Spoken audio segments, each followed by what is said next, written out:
Saudara-saudara kaum muslimin rahimakumullah, hakikatnya mati adalah perpindahan dari kehidupan di dunia ini menuju kehidupan di alam barzakh.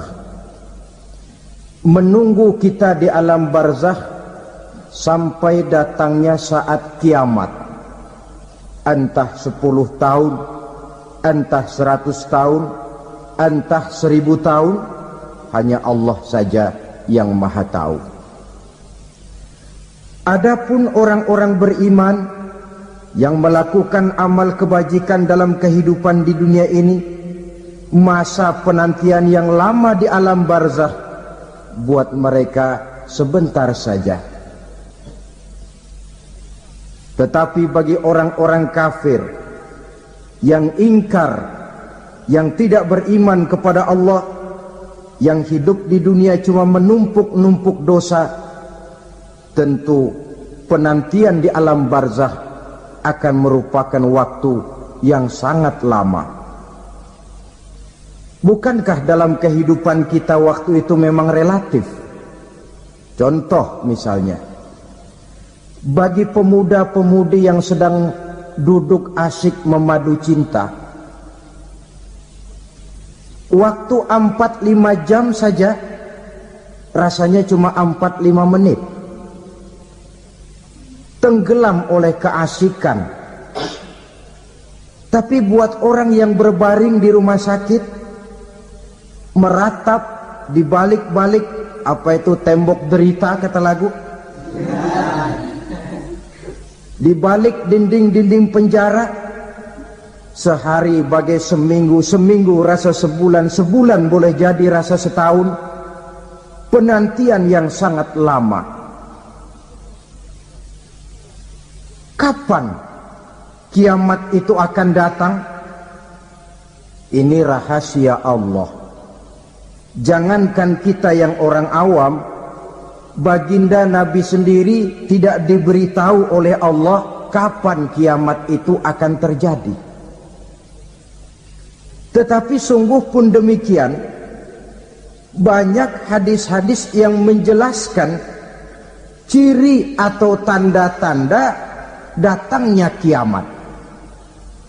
Nah, kalau sudah bicara soal tanda, tanda kiamat itu ada 2. Pertama yang disebut alamatus sughra, tanda-tanda kecil. Ini waktunya masih ada tenggang. Ada yang dinamakan alamatul kubra, tanda-tanda besar, artinya kiamat sudah diambang pintu. Apa tanda-tanda kecil dari datangnya hari kiamat itu?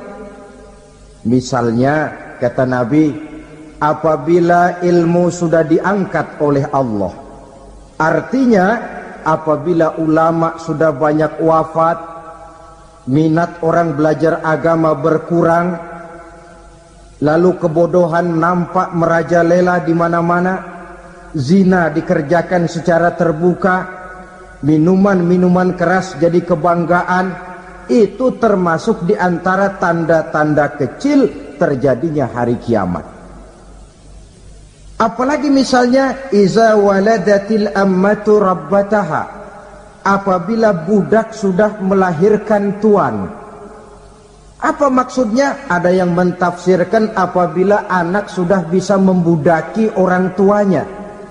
Orang tua yang melahirkan dia, yang membesarkan dia, demi setelah si anak besar jadi orang berpangkat, bertitel, berharta, berkedudukan, jadilah orang tua itu budaknya.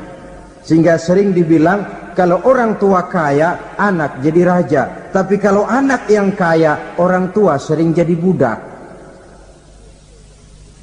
Apalagi munculnya fitnah yang bergelombang, timbul perang antara 2 bangsa yang besar, waktu berjalan terasa sangat pendek sekali. Itu merupakan tanda di antara tanda-tanda kiamat. Termasuk di dalamnya sulit membedakan mana laki, mana perempuan. Kan kalau tanda-tanda kayak begini sekarang sudah banyak kita lihat kan.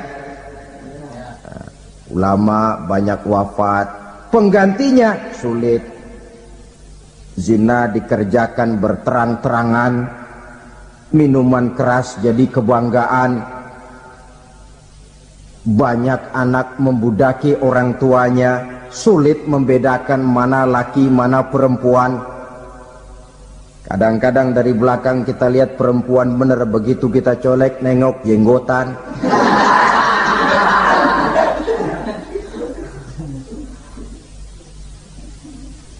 Ini termasuk tanda-tanda kecil, masih ada tenggang sampai akan terjadinya kiamat itu. Nah, yang dimaksud dengan tanda-tanda besar, ini tanda besar artinya kiamat sudah di ambang pintu. Pertama, matahari terbit dari sebelah barat.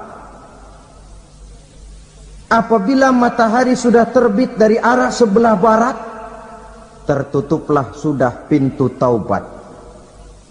Bersabda Nabi kita, la taqumus sa'atu hatta tatlu'a syamsu min maghribiha. Tidak akan datang hari kiamat sampai matahari terbit dari arah sebelah barat. Fa iza tala'at, manakala matahari telah terbit dari arah sebelah barat, wa ra'ahan nasu, manusia banyak menyaksikan itu, amanu ajma'un, mereka pun lalu beriman. Yang tadinya kafir, yang tadinya ingkar, yang tadinya membangkang, setelah melihat matahari terbit dari sebelah barat, buru-buru beriman, berlomba-lomba mengucap dua kalimat syahadat. Tapi apa yang terjadi? Kata Nabi, wa dzalika hina la yanfa'u nafsan imanuha lam takun amanat min qabl. Hari itu adalah hari yang iman sudah tidak berguna lagi bagi seseorang apabila sebelumnya memang dia tidak pernah beriman. Au kasabat fi imaniha khaira, atau beriman tetapi tidak pernah melakukan kebajikan di dalam keimanannya itu. Hari yang sudah kasib, hari yang sudah terlambat, beriman tidak akan ada gunanya lagi. Ini pelajaran buat kita. Sebelum sang surya terbit dari sebelah barat, sebelum nafas sampai di tenggorokan, artinya pintu taubat masih terbuka. Kalau dua hal itu sudah terwujud, nafas sudah sampai di kerongkongan atau matahari sudah terbit dari arah sebelah barat, tertutuplah sudah pintu taubat. Tak ada lagi gunanya pangkat, jabatan, harta, bahkan beriman pun dalam suasana macam itu too late, kata orang Kulon. Sudah terlambat. Matahari terbit dari arah sebelah barat, itu tanda besar, artinya kiamat sudah di ambang pintu. Lalu apalagi tanda besar? Munculnya Dajjal. Dajjal artinya pendusta-pendusta yang menyesatkan manusia. Ada dua macam Dajjal, saudara. Ada Dajjal kecil, ini Dajjal kelas teri. Kalau ini sejak zaman Rasulullah sudah ada itu.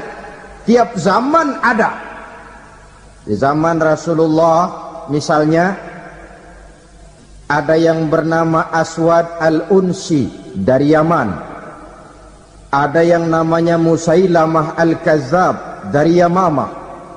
Ada yang namanya Ibnu Sayyad dari Madinah. Ini Dajjal-Dajjal di zaman Rasul. Musailamatul Kazzab memproklamirkan diri jadi nabi dia. Di zaman Rasul masih hidup. Ini Dajjal zaman Nabi. Di zaman sahabat muncul Dajjal-Dajjal. Di zaman kita sekarang ini Dajjal-Dajjal pun gentayangan. Dajjal-Dajjal kelas teri. Kerjanya mendustakan manusia, menyesatkan manusia, memalingkan manusia dari jalan yang benar dan diridhoi oleh Allah Subhanahu wa taala. Adapun yang merupakan tanda besar dari datangnya kiamat, Dajjal-Dajjal kelas kakap, pembohong-pembohong besar yang menyesatkan masyarakat manusia berpaling dari jalan Allah mengikuti jalan mereka. Apa sih ciri Dajjal itu? Kata Nabi dalam hadis Bukhari Muslim, innad dajjala, sesungguhnya yang namanya Dajjal itu yakhruju, satu saat akan muncul mendekati hari kiamat, wa inna ma'ahu ma'an, si Dajjal ini membawa air, wa naran, dan juga membawa api. Dua simbol. Di tangan yang satu dia bawa air, di tangan yang satu dia bawa api. Wa ammal ladzi yarahu an-nasu ma'an fanarun. Adapun yang orang banyak lihat air, hakikatnya adalah api. Yang dilihat api, hakikatnya adalah air. Oleh sebab itu, kalau api yang ditawarkan, ambillah air. Kalau air yang ditawarkan, pilihlah api. Maksudnya apa ini? Ini bahasa simbol, saudara-saudara. Dajjal bicaranya seolah-olah untuk kepentingan manusia, menawarkan surga. Surga yang dia tawarkan hakikatnya neraka. Hai manusia, kalau kau mau bahagia, jangan dekat-dekat dengan agama. Sholat itu tidak efektif dan efisien, tidak produktif dari segi ekonomi itu. Menghadiri majelis taklim cuma buang-buang waktu. Tahajud, tasbih, tahlil, baca Quran, apa itu? Pekerjaan mubazir saja. Hidup ini cuma sekali, masa yang cuma sekali, manfaatkan dengan sebaik-baiknya. Mumpung, dibawanya sifat mumpung tetapi dalam pengertian yang sangat negatif. Bicaranya seolah-olah untuk kepentingan manusia, tetapi sebenarnya menjerumuskan manusia. Menawarkan air, tapi sebenarnya api. Menawarkan api, tapi hakikatnya air. Buat apa kamu sholat? Buat apa kamu bayar zakat? Buat apa kamu puasa? Surga yang dicanangkan Dajjal, hakikatnya neraka. Neraka yang digambarkan Dajjal pada dasarnya adalah surga. Jadi memutarbalikkan fakta itu kerjaan Dajjal. Yang hak jadi batil, yang batil dibilang hak, yang benar jadi salah, yang salah malah jadi benar. Tuntunan disuruh jadi tontonan, tontonan malah menjadi tuntunan. Itu pekerjaan Dajjal profesinya. Zamannya Nabi Adam, Dajjalnya kan iblis. Betul? Betul. Apa sih dan kerayuan iblis itu? Allah setelah menciptakan Nabi Adam kan bilang, Adam, kau dan istrimu Hawa tinggal di surga ini. Seluruh fasilitas yang ada di surga persilahkan kau nikmati. Satu yang tidak boleh, jangan coba-coba dekati pohon khuldi. Dekat saja jangan, apalagi sampai memetiknya. Datang Dajjal yang namanya iblis ini. Adam, kamu tahu nggak kenapa tidak boleh makan buah khuldi? Ya nggak tahu, pokoknya saya dilarang. Bodoh kamu Dam. Khuldun artinya kekal. Kalau kamu makan itu buah, kau akan kekal di surga buat selamanya. Allah tidak kepengen, maka dilarang kamu makan buah khuldi. Kalau kau ingin kekal di surga Adam, makan saja. Saya bicara begini ini untuk kepentingan kamu Adam. Ini kan ciri-ciri Dajjal. Bicaranya sih seolah-olah untuk kepentingan Nabi Adam, hakikat sebenarnya menjerumuskan Nabi Adam supaya ingkar dan melanggar larangan dari Allah Subhanahu wa ta'ala. Jadi setelah muncul Dajjal, timbul kekacauan-kekacauan di masyarakat. Banyak yang terpengaruh, terpedaya dan terpesona. Termasuk mereka yang memproklamirkan diri jadi nabi, mereka yang memproklamirkan diri jadi rasul di zaman sesudah Rasulullah wafat, itu adalah Dajjal-Dajjal. Maka saya ingatkan, kalau di zaman kita sekarang ini ada orang ngaku jadi nabi, ada orang ngaku jadi rasul, biar bahasa Arabnya kental, Quran hafal, hadis ribuan hadis hafal, biar pakai serban sampai menyengser ke tanah, bahasa Arabnya fasih, tapi dia mengaku jadi nabi, jadi rasul. Kita umat Islam wajib tidak percaya, wajib untuk tidak percaya. Itulah dajjal-dajjal zaman kita sekarang ini. Tidak mustahil mereka datang mempengaruhi orang-orang awam supaya berpaling dari Rasulullah, mengikuti mereka. Nah, di akhir zaman nanti, mendekati hari kiamat, dajjal ini muncul, dajjal kelas kakap, menyesatkan masyarakat manusia untuk berpaling dari Islam, mengikuti seruan mereka. Apalagi di antara datangnya kiamat itu, tanda yang besar itu, turunnya Nabiullah Isa Al-Masih, putra Maryam. Menurut berbagai hadis yang sahih, Nabi Isa Al-Masih nanti akan turun lagi, tidak membawa risalah yang baru, tapi meluruskan risalah Islam ini yang telah banyak ditinggalkan oleh masyarakat. Bahkan ada hadis menjelaskan beliau akan membunuh Nabi, mematahkan kayu-kayu salib, lalu melaksanakan haji dan umrah mengikuti syariat Nabi Muhammad, bukan membawa agama baru. Menjadi semacam mujaddid, reformer, menyelamatkan manusia dari bisikan dajjal. Bahkan ada riwayat yang menjelaskan bahwa Nabi Isa berhasil mengalahkan dajjal, mengembalikan masyarakat manusia kembali kepada ajaran Islam yang datang dari Allah, dibawa oleh Rasulullah sallallahu alaihi wasallam. Dengan kata lain, turunnya Nabi Isa bukan sebagai nabi dan rasul baru, tetapi mengikuti syariat Nabi kita Muhammad sallallahu alaihi wasallam. Saudara hadirin, ibu-ibu hadirat yang saya hormati, kemudian apalagi di antara tanda-tanda besar akan datangnya kiamat itu? Keluarnya asap atau awan.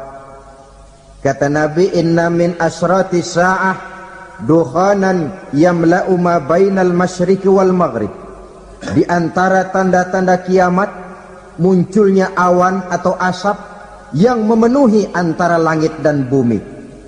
Ini pun diperkuat dalam surah Ad-Dukhan ayat 10. Fartaqib yauma ta'ti as-sama' bidukhanin mubin fayughshan nas hadza azabun alim. Bagi orang-orang yang beriman, mereka biasa-biasa saja, tapi bagi orang kufur, datangnya asap dan awan ini merupakan azab yang kelewat pedih. Barangkali sedikit mendekati gambaran tentang azab yang pedih ini, saya ingatkan alam pikiran kita kepada peristiwa yang belum lama terjadi.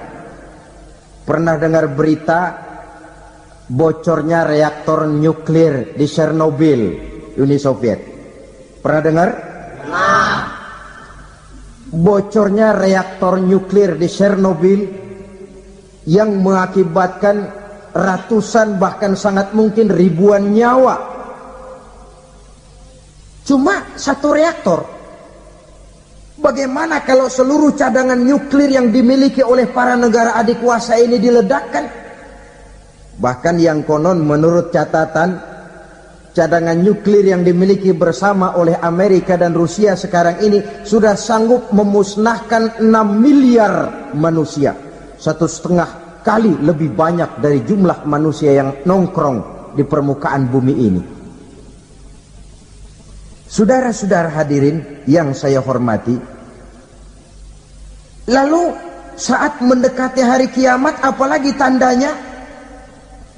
Setelah Nabi Isa wafat, pada saat turunnya yang kedua kali, lalu Allah meniupkan angin sejuk.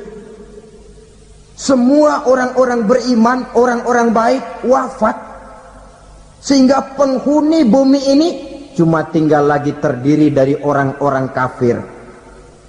Tidak ada lagi di bumi ini yang bisa mengucapkan Allah. Sehingga dalam hadis qudsi itu ada keterangan, innallaha azza wa jalla yaqulu li Israfil. Allah pernah pesan kepada malaikat Israfil. Kata Allah, Israfil, iza sami'ta qailan yaqul Allah Allah fa akhirin nafakh 40 sanatan ikraman liqailiha. Hai Israfil, apabila kau dengar di permukaan bumi masih banyak orang yang mengucapkan Allah Allah, maka tunda sangkakala kiamat itu 40 tahun. Untuk apa? Ikraman liqailiha, menghormati orang yang mengucapkan Allah Allah itu. Wah, jadi karena sekarang masih banyak yang mengucapkan Allah, besar hatilah kita, masih jauh kiamat itu. Tapi jangan lupa, kiamat pribadi, kiamat kecil itu yang gak kita sangka-sangka. Ajal datang mencabut nyawa, itu kiamat pribadi. Dan itu yang pasti kita hadapi. Dan itu yang membuat kita tidak boleh bersikap main-main di dalam kehidupan sekarang ini. Saudara hadirin yang saya hormati, tidak ada lagi orang-orang muslim. Seluruh penduduk dunia ini kafir. Lalu terciptalah struktur sosial yang berlandaskan prinsip hidup semau gue. Bakal terjadilah prinsip di mana yang kaya menyantap yang miskin, yang kuat menindas yang lemah. Hidup sudah bagaikan di rimba belantara. Berlaku hukum rimba. Siapa yang kuat dia yang menang, siapa yang lemah menjadi mangsa. Timbul kekacauan, maksiat merajalela, munkarat menjadi-jadi. Sehingga isi bumi ini penuh dengan segala macam perbuatan dosa. Tidak ada perlunya lagi alam diperpanjang temponya. Datang saat yang sudah dijanjikan oleh Allah Azza wa Jalla, maka terjadilah yang disebut kiamat kubra, kiamat besar, kiamat hancur-hancuran. Bagaimana kejadian ini dimulai? Dalam surah Az-Zumar ayat 68, Allah Subhanahu wa taala berfirman, wa nufikha fis-suri fasa'iqa man fis samawati wa man fil ardi illa man sya'allahu. Maka manakala ditiuplah sangkakala, terkejutlah seluruh yang ada di langit dan seluruh yang ada di bumi. Bila saat kiamat datang, Allah perintah malaikat Israfil, Israfil, tiup sangkakalamu. Ditiuplah sangkakala oleh malaikat Israfil.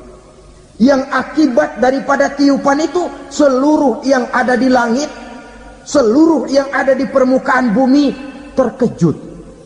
Yang ada di langit siapa? Malaikat kan. Bayangin aja kalau malaikat kaget, apalagi kita. Terkejut seluruh makhluk yang ada di bumi, yang ada di langit mendengar suara sangkakala itu. Bunyinya tidak sanggup kita bayangkan dahsyatnya. Ledakan nuklir, ledakan neutron, belum apa-apa ketimbang bunyi sangkakala malaikat Israfil ini. Nah, lalu mendengar bunyi sangkakala ini, gemparlah makhluk, kacaulah alam. Bumi gempa, planet-planet bertabrakan, gunung meletus, air laut tumpah ke darat, angin topan bertiup, halilintar menyambar. Lalu semua yang bernama hidup mati total. Mati bareng tanpa persiapan. La haula wala quwata illa billah. Saya kadang-kadang dalam tafakur bermohon, ya Allah, mudah-mudahan saya enggak nemuin kiamat beneran. Ngeri. Tidak bisa kita bayangkan macam apa suasana seperti itu. Allah saja banyak memberikan gambaran. Misalnya al-qari'ah wa mal qari'ah wa ma adraka mal qari'ah. Kejadian yang menggemparkan. Tahukah kamu apa kejadian yang menggemparkan itu? Yauma yakunun nasu kal farasil mabsus wa takunul jibalu kal ihnil manfus. Pada saat itu manusia berterbangan bagai kupu-kupu. Gunung berterbangan seperti kapas ditiup angin. Gunung saja macam kapas, konon lagi manusia. Kematian total, mulai semut sampai gajah mati, jin mati, iblis mati, malaikat mati. Malaikat saja mati. Saudara hadirin yang saya hormati, kematian total yang tanpa persiapan. Orang bilang, Pak, kalau mati bareng begitu yang repot malaikat maut dong ya. Cabut sana, cabut sini. Itu kalau menurut logika kita. Mestinya begitu menurut logika. Tapi logika juga yang bilang nggak perlu serepot itu. Sebab untuk mematikan listrik di wilayah DKI, di wilayah Jakarta, nggak perlu tiap rumah didatengin matiin, ya lama. Cukup dari kantor pusatnya saja PLN tekan satu tombol, gelaplah seluruh Jakarta. Saudara hadirin yang saya hormati, kematian total. Lalu setelah kematian total, planet-planet juga mati, dalam arti tidak bergerak dan beredar. Angin mati, dalam arti tidak bertiup. Air mati, dalam arti tidak ada riak gelombang. Pokoknya semua mati. Kullu nafsin za'iqatul maut. Semua yang bernafas mati. Dalam ayat lain, kullu man 'alaiha fan. Semua yang ada di permukaan bumi fana. Yang kekal cuma Allah Subhanahu wa ta'ala. Yang paling belakang mati malaikat maut dan malaikat Israfil. Tapi mati juga sesuai dengan janji Allah. Menurut hadis Bukhari Muslim dari Abi Hurairah, masa tenggang waktu antara kematian total pada tiupan sangkakala pertama dengan proses kebangkitan pada tiupan sangkakala kedua 40 lamanya. Tidak dijelaskan oleh Abi Hurairah 40 jam, apa 40 hari, apa 40 tahun. Hadis-hadis cuma menyebutkan 40 saja. Sunyi alam, yang tinggal cuma Allah saja lagi. Ketika itu Allah berseru-seru, katanya, limanil mulkul yauma. Siapa para penguasa hari ini? Mana itu raja-raja dan penguasa yang dulu mengaku jadi Tuhan? Fir'aun. Mana Fir'aun sekarang? Yang dulu jadi raja, merasa berhasil, sombong, lalu tidak mau turun-turun dari kekuasaannya, sampai kepada puncak kekurang ajarannya mengangkat diri jadi Tuhan. Mana itu Fir'aun? Namrus. Mana sekarang Namrus? La ilaha illa ana. Ternyata tidak ada Tuhan lain selain daripada aku, kata Allah. Proses kemudian, saudara-saudara, turunlah hujan dari langit. 40 lamanya hujan itu. Tidak jelas juga 40 jam apa 40 hari. Setelah air turun membasahi, datanglah tiupan sangkakala yang kedua.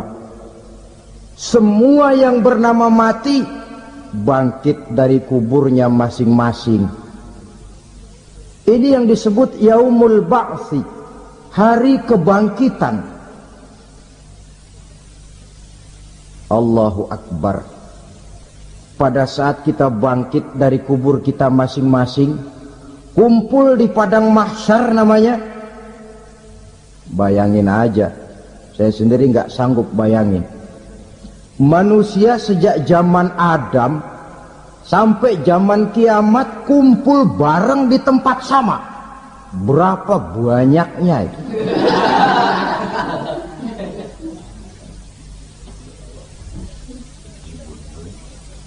Dan yang luar biasa menurut satu riwayat, pada saat bangkit itu, Masya Allah, roman muka kita berubah,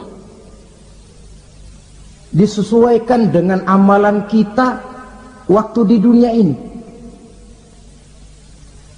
Barang siapa yang waktu di dunia amalannya itu amalan tikus, di akhirat nanti dia bangkit dari kubur, mukanya seperti muka tikus. Gagah betul badannya, tapi mukanya seperti tikus. Kenapa? Amalannya waktu di dunia seperti amalan tikus. Apa amalan tikus itu? Suka ngegeragoti barang yang sudah disimpan rapi-rapi. Orang sudah simpan uang rapi-rapi, simpan perhiasan rapi-rapi, digeragoti oleh tikus. Maling-maling, pencoleng-pencoleng, koruptor-koruptor, itu nanti di akhirat nanti kita lihat mukanya seperti muka tikus. Oh, ini waktu di dunia suka nyolong, mukanya seperti muka tikus. Barang siapa yang waktu di dunia ini amalannya itu amalan macan, dia akan bangkit nanti mukanya seperti muka macan. Apa amalan macan? Macan itu amalannya menang-menangan. Orang yang mau menang saja nggak mau mengalah. Coba lihat di hutan, kenal hutan nggak? Di hutan, raja hutan di mana-mana pasti macan, betul kan? Betul. Padahal hutan belum pernah bikin pemilihan umum. Tapi macan tidak peduli ada pemilihan umum apa tidak, pokok saya raja. Sebab apa? Macan jadi raja itu bukan karena benar, tapi karena kuat jadi raja. Setelah dia jadi raja, rakyat hutan yang mesti dilindungi malah dimakan oleh raja macan. Kambing rakyat hutan dimakan oleh macan. Ayam rakyat hutan dimakan oleh macan. Itu nanti kita lihat di akhirat itu mukanya seperti muka macan, gagah betul. Lalu barang siapa yang di dunia ini amalannya itu seperti amalan anjing, nanti dia punya muka seperti muka anjing. Apa amalan anjing? Pertama, anjing itu kalau disuruh jaga rumah, dia tidak bisa membedakan mana maling, mana tamu. Biar yang datang maling, kalau bawa tulang, anjing kalem. Yang kedua, anjing itu akan setia kepada siapa saja yang memberinya roti. Siapa yang memberinya roti, itulah majikannya. Apa kata majikannya, pasti dia laksanakan. Soal benar atau salah, dia tidak peduli. Setelah anjing dapat roti, dia tidak punya pilihan lain kecuali bilang, abdi mah kumaha juragan wae ayeuna mah.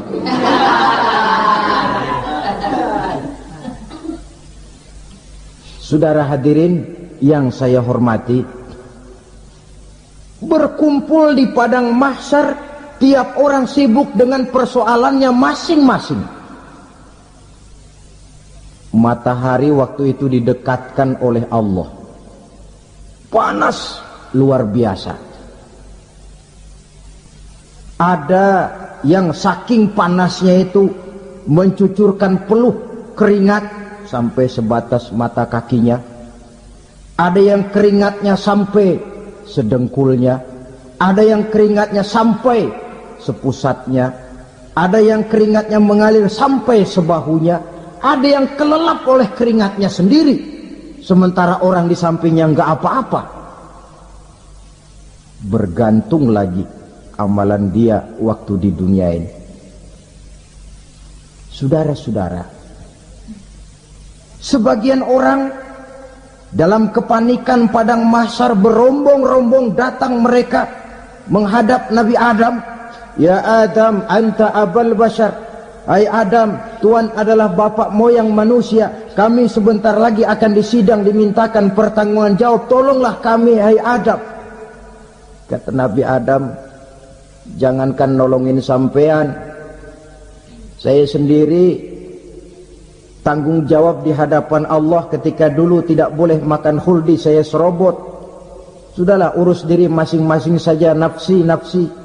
Begitu kata Nabi Nuh, begitu kata Nabi Ibrahim. Tiap orang bertanggung jawab sendiri-sendiri. Ketika itulah saudara-saudara, nikmatnya menjadi umat Nabi besar Muhammad sallallahu alaihi wasallam.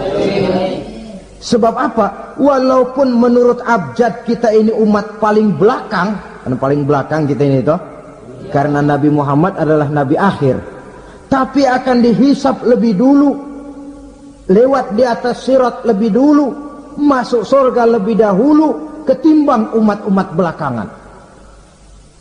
Ketika Rasul mendekati ajal, beliau tanyakan itu kepada malaikat Jibril. Malaikat Jibril berkata, Muhammad jangan khawatir, Allah sudah berjanji, inni haramtul jannata ala sairil anbiya hatta tadkhulaha anta, wa haramtuha ala sairil umami hatta tadkhulaha ummatuka. Surga aku haramkan buat seluruh nabi kecuali kalau engkau Muhammad sudah masuk ke dalamnya, dan surga aku haramkan buat seluruh umat kecuali kalau umatmu Muhammad sudah masuk ke dalamnya. Logikanya, walaupun menurut abjad kita umat paling belakang, bakal dihisap paling dulu, lewat di atas sirat paling dulu, masuk surga paling dulu, kalau mampir ke neraka juga paling dulu. Ya resiko. Jangan mau enaknya aja paling dulu. Saudara hadirin yang saya hormati, setelah masa kebangkitan itu jangan dikira begitu bangkit langsung diperiksa.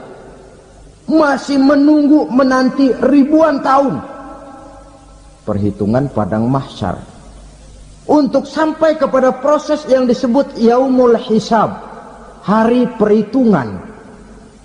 Seorang demi seorang bakal dipanggil. Bayangkan saja, kita se-RT saja di absen, kadang-kadang perlu waktu lama. Ini manusia sejak zaman Nabi Adam sampai datang hari kiamat, satu demi satu disidang di hadapan Qadhi Rabbul Jalil. Status sosial copot sudah waktu itu. Yang pernah jadi hartawan di situ tidak lagi kelihatan kehartawanannya. Yang pernah jadi jenderal tidak lagi dipanggil jenderalnya. Yang ustadz tidak lagi dipanggil al-mukarramnya. Seluruh status sosial selesai. Dipanggillah kita seorang demi seorang menghadap Qadhi Rabbul Jalil. Bagaimana proses penghisaban itu? Pertama, proses tanya jawab. Di antaranya ada hadis menyatakan, lan tazula qadama 'abdin yaumal qiyamah hatta yus'ala an arba'i khisalin. Besok di hari kiamat tidak akan bergeser telapak kaki seorang hamba sampai dia ditanya lebih dulu tentang 4 persoalan. Tentang ilmunya, kemana ilmu itu diamalkan. Tentang umurnya, di mana umur itu dihabiskan. Tentang masa mudanya, kemana masa muda itu dipakai. Tentang hartanya, dari mana harta itu didapat dan kemana harta itu dibelanjakan. Ini termasuk proses tanya jawab. Jadi kalau istilah pengadilan dunia, nama Fulan bin Fulan. Kamu waktu di dunia diberikan umur panjang untuk apa? Pernah mengalami masa muda, kemana kau habiskan masa remajamu? Kau diamanahkan ilmu, dengan apa ilmumu kau amalkan? Kau diberikan harta, dari mana harta kau dapat, kemana kau belanjakan? Tak seorang pun yang bisa mungkir. Sebab apa? Dikala itu yang menjadi saksi bukan orang, Yang menjadi saksi adalah seluruh anggota badan kita. Tangan bicara, kaki jadi saksi terhadap seluruh amalan yang pernah kita kerjakan pada saat kehidupan di alam dunia ini. Selesai proses tanya jawab, lalu diperlihatkan buku catatan kita waktu hidup di dunia ini. Jangan lupa Allah itu menyiapkan 2 superkomputer kepada kita, sebelah ditempelin sebelah kanan, yang sebelah tempelin di sebelah kiri. Komputer itu namanya Raqib dan Atid, 2 malaikat yang apabila baik kita lakukan, refleks saja akan menulis kebajikan kita. Jahat kita kerjakan akan tertulis. Catatan itu nanti diperlihatkan kepada kita. Waduh, alangkah malunya pada saat diperlihatkan catatan kita, buku rapot kita merah melulu. Barangkali diperiksa sambil diomelin, brengsek lo. Buku merah melulu begini, bagaimana waktu hidup di dunia? Tidak cukup diperlihatkan buku catatan kehidupan, rekaman kehidupan. Rekaman kehidupan kita secara utuh sejak terlahir sampai ajal datang merenggut nyawa.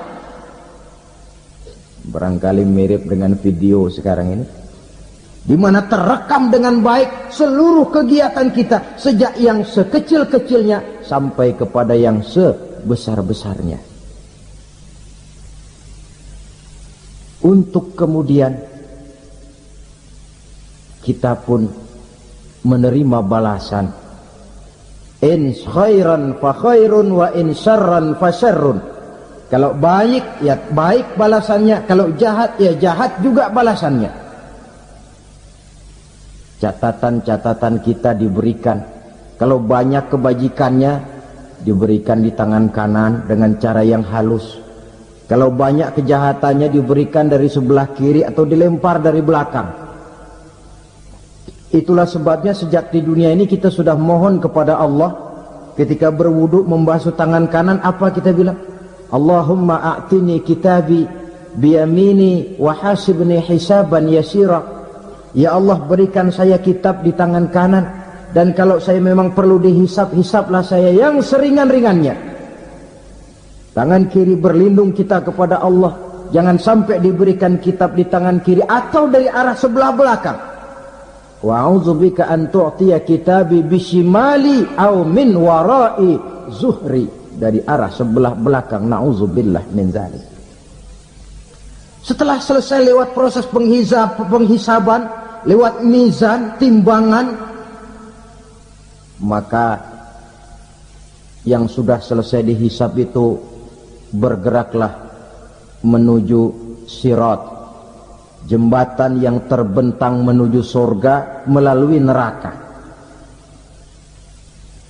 Saudara-saudara, panjangnya perjalanan sirat itu memakan waktu ratusan tahun. Tetapi orang yang lewat di atas sirat pun macam-macam, bergantung amalannya ketika di dunia ini. Ada yang lewat di atas sirat itu kalbarkil khatib, seperti kilat yang menyambar, lep, sudah sampai dia di surga. Cepat bukan main. Ada yang lewat di atas sirat itu seperti orang lari-lari. Ada yang lewat di atas sirat itu seperti orang jalan biasa.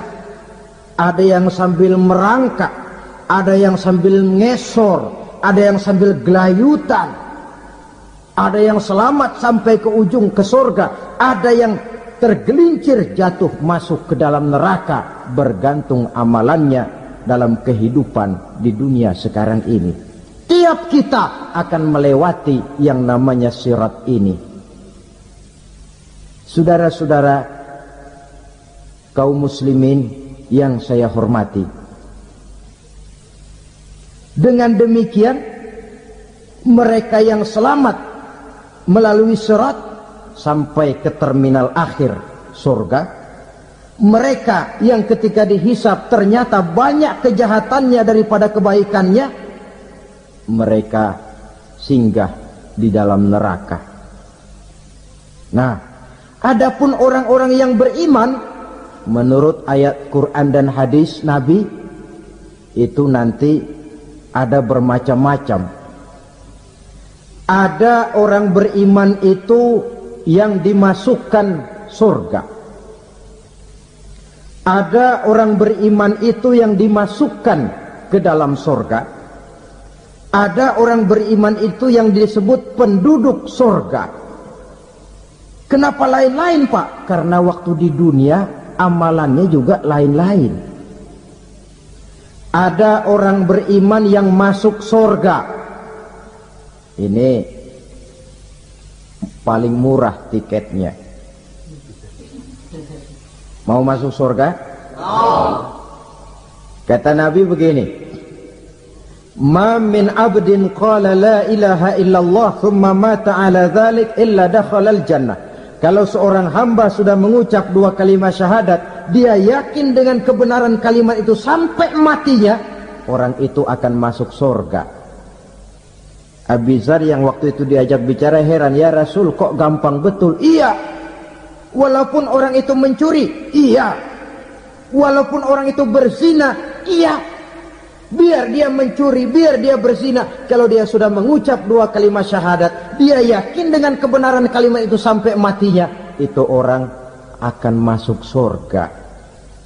Jadi masuk surga cukup dua kalimat syahadat, yakin sampai mati, masuk surga. Itu perkara masuk. Tapi kalau pertanyaannya diterusin, masuknya kapan, Pak?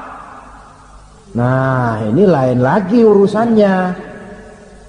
Sebab ada yang masuknya itu langsung, ada yang mampir dulu. Di sana tempat cuma dua, kalau tidak surga, neraka. Mau ke surga, tapi mampir dulu. Yang mampirnya jelas di neraka.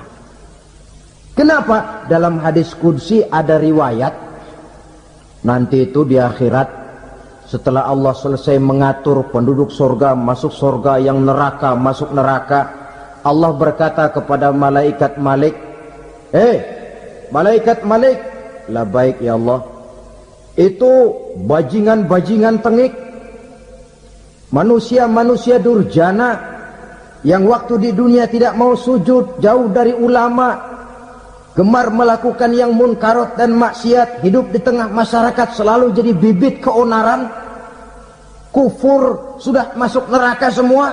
Sudah ya Allah. Nah, kalau sudah, coba sekarang kamu masuk, Malik. Saya, iya, masuk neraka. Mau apa ya Allah? Kata Allah, akhriju minan nar man kana fi qalbihi misqala habbatin min khardalin min iman. Kau masuk neraka, cari di dalam neraka orang-orang yang ada imannya walaupun kecil sebesar biji zarah, angkat mereka keluar. Masuk malaikat Malik ke neraka, cari orang yang ada imannya, korek-korek. Ya repot, udah pada gosong. Yang ada imannya diangkat ke atas, yang ada imannya diangkat ke atas, lalu dimandikan di Nahrul Hayat, namanya sungai kehidupan di akhirat nanti. Cakep lagi rupanya, bersih lagi wajahnya, apel di hadapan Allah. Kata Allah, bagaimana mas? Kapok nggak sampean? Kapok ya Allah. Nah, kalau kapok, idhab fadkhulil jannah, pergi masuk surga sana. Berangkat mereka ke surga, ketemu sama teman-temannya yang udah sampai lebih dulu, yang nggak pakai mampir lagi. Terjadi dialog. Kata teman-temannya yang udah pada nyampe duluan, mas, iya, emang baru sampai? Saya baru sampai. Memang mampir di mana dulu mas? Kita sudah lama sampai di surga. Saudara buka surah Al-Muddatsir ayat 34-35. Ma salakakum fis saqar? Kenapa kamu mampir di neraka Saqar? Qalu lam nakum minal musallin. Mereka menjawab, kami mampir di neraka sakor mas, gara-gara dulunya kami waktu di dunia tidak pernah sholat. Tidak pernah sholat? Tidak pernah. Karena rumahnya dekat masjid. Cuma dekat doang mas. Sholat mah enggak saya. Enggak pernah ngasih makan fakir miskin, enggak pernah hadir di majelis taklim, pendeknya enggak pernah melakukan kebajikan, maka saya pun mampir di neraka sakor. Untung betul saya punya iman mas sedikit. Waktu hidup di dunia dulu saya pernah mengucap 2 kalimat syahadat, sekali-kalinya waktu mau kawin. Masya Allah. Untung saja kawin, kalau nggak kawin polos.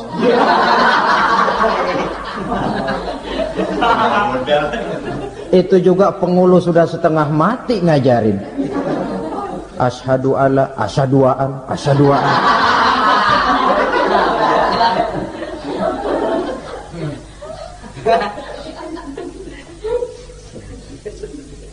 Ini namanya masuk surga, ada mampir dulu. Ada pula orang mukmin itu yang dimasukkan surga. Namanya dimasukkan kan terima beres. Saya masuk ke rumah, jalan sendiri, cari tempat sendiri. Saya dimasukkan ke dalam rumah, terima beres, pokok ada di dalam, itu dimasukkan namanya. Nggak pakai mampir. Tapi tentu tiketnya lebih mahal ketimbang yang pertama tadi. Apa kata Allah? Innal ladzina amanu wa amilus salihat la ukaffiranna anhum sayyi'atihim wa la udkhilannahum jannah. Sesungguhnya orang-orang yang beriman kemudian beramal soleh, kami hapuskan segala dosa dan kesalahannya, kami masukkan mereka ke dalam surga. Lihat ayatnya, Allah yang memasukkan, kita yang dimasukkan. Tidak pakai transit, tidak usah mampir. Cuma tidak cukup syahadat, tidak cukup amanu, tapi diiringi dengan wa'amilus salih. Iman, amal. Tidak cukup syahadat, lalu dibuktikan dia sholat, dia zakat, puasa, lalu dia melakukan berbagai macam kebajikan. Ini yang menyebabkan dia tidak pakai mampir di tempat yang bernama sakor. Lalu ada pula orang mukmin itu yang disebut penduduk sorga. Wah, ini sudah VIP ini. Ashabul jannah, penduduk sorga. Siapa mereka? Kata Allah, innal ladzina amanu summa istaqamu fala khaufun alaihim wala hum yahzanun ulaika ashabul jannah hum fiha khalidun. Sesungguhnya orang-orang yang beriman lalu istiqamah, tetap dalam melaksanakan perintah Allah, tidak goyah, tidak labil tapi stabil, istiqamah, mereka tidak takut dan tidak bersedih hati. Merekalah penduduk surga. Iman, istiqamah. Tidak punya duit, sembahyang. Banyak duit, sembahyang. Miskin, sembahyang. Kaya, tetap sembahyang. Istiqamah. Kadang orang kalau susah rajin ke masjid, banyak duitnya ngelihat masjid melengos. Itu yang dibilang waktu miskin hamba Allah, setelah kaya jadi hamba harta. Bergeser, tidak ada nilai istiqomahnya. Saudara-saudara, dengan begitu penduduk neraka itu dua.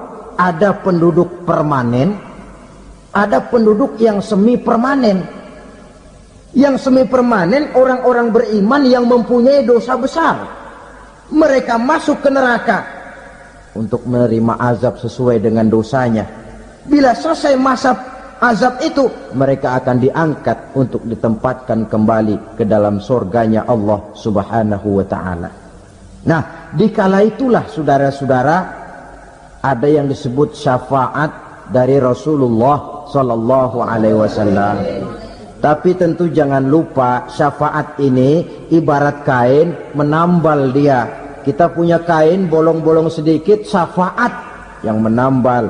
Solat kita ada kurang dikit, sedekah kita ada campur riak dikit, amalan kita ada tidak karena Allah dikit. kita berharap syafaat. Jadi biarlah kain masih bolong-bolong, yang penting punya kain. Tapi kalau kainnya tidak ada, yang ditambal apanya? Sholat tidak, puasa tidak, zakat tidak, berharap syafaat saja, ya, terlalu berlebihan itu. Saudara hadirin yang saya hormati, apabila selesai proses penghisaban, proses penghitungan, maka dikala itulah manusia terbagi dalam dua kelompok besar. Fariqun fil jannah wa fariqun fis sa'ir. Sekelompok orang-orang beruntung yang masuk ke dalam surga, dan sekelompok lagi masuk ke dalam neraka.